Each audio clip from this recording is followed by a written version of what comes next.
Hi friends, ఈరోజు ఒకటి పచ్చి మామిడికాయ ఉంది కాబట్టి దాంతో పచ్చడి చేద్దామని సగం కట్ చేసిన తర్వాత ఈ వీడియో మీతో షేర్ చేసుకోవాలని అయితే షేర్ చేస్తున్నానండి. నేనైతే బయట ప్రశాంతంగా కూర్చొని పచ్చడి నూరుకుంటూ ఉన్నాను కాబట్టి నేనైతే బయట పెట్టేసుకున్నాను అన్నమాట అన్నీ కూడా.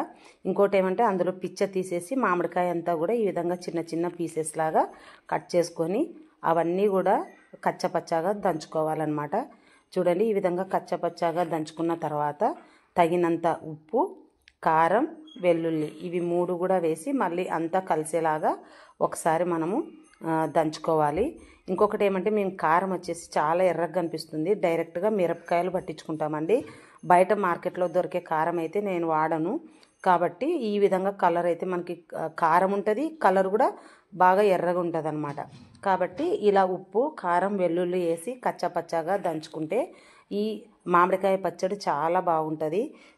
ఎందుకు పూర్తి మెత్తగా నూరుకుంటే అంత టేస్ట్ అనిపించదండి. కచ్చపచ్చగా ఉందనుకో ఆ మామిడికాయ తినేటప్పుడు మన పంటి కింద పడినప్పుడు పుల్ల పుల్లగా కారం కారంగా చాలా అంటే చాలా టేస్టీగా ఉంటుంది.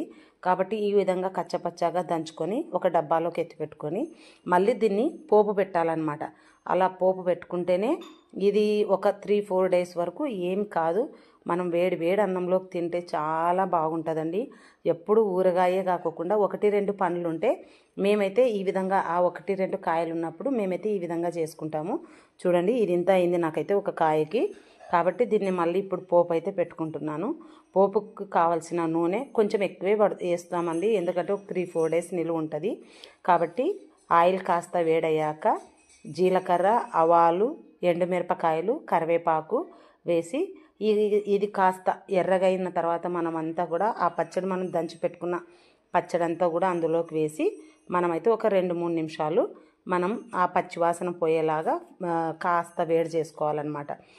ఈ ఆయిల్ అంతా కూడా చూడండి బాగా ఆ మామిడికాయ దంచుకున్నాం కదా దానికంతా పట్టేలాగా కలుపుతూ మనమైతే ఈ విధంగా ఒక 2 నిమిషాలు మనం వేడి చేసుకుంటే పచ్చివాసన పోతుంది. ఇంకొకటి ఏమంటే మనం వేడి వేడి అన్నంలోకి నెయ్యి ఈ పచ్చడి వేసుకొని తిన్నామంటే చాలా అంటే చాలా టేస్టీగా ఉంటుంది. నాకైతే చూస్తుంటేనే నోరు ఊరిపోతుంది. మేమైతే కంపల్సరీ 1-2 పండ్లు కాయలు ఉన్నాయనుకో కంపల్సరీ ఈ విధంగా అయితే ట్రై చేసుకుంటాము. కాబట్టి మీరు ఎప్పుడైనా ఈ విధంగా చేస్తారా? మామిడికాయతో మీరేమేమి వెరైటీలు చేస్తారో నాకైతే షేర్ చేయండి. కాబట్టి నేను ఇలా 2 నిమిషాలు ఫ్రై అయిన తర్వాత ఒక గిన్నెలోకి అయితే స్టోర్ చేసి పెట్టుకుంటున్నాను. చూడండి, చూస్తేనే కలర్ఫుల్గా ఎమ్మీగా ఉంది కదా, తినాలనిపించేలా ఉంది నాకైతే. కాబట్టి మీరు మామిడికాయతో ఏమేమి వెరైటీలు చేస్తారో నాకైతే కామెంట్ చేయండి. నచ్చితే లైక్ చేయండి, షేర్ చేయండి. Bye friends.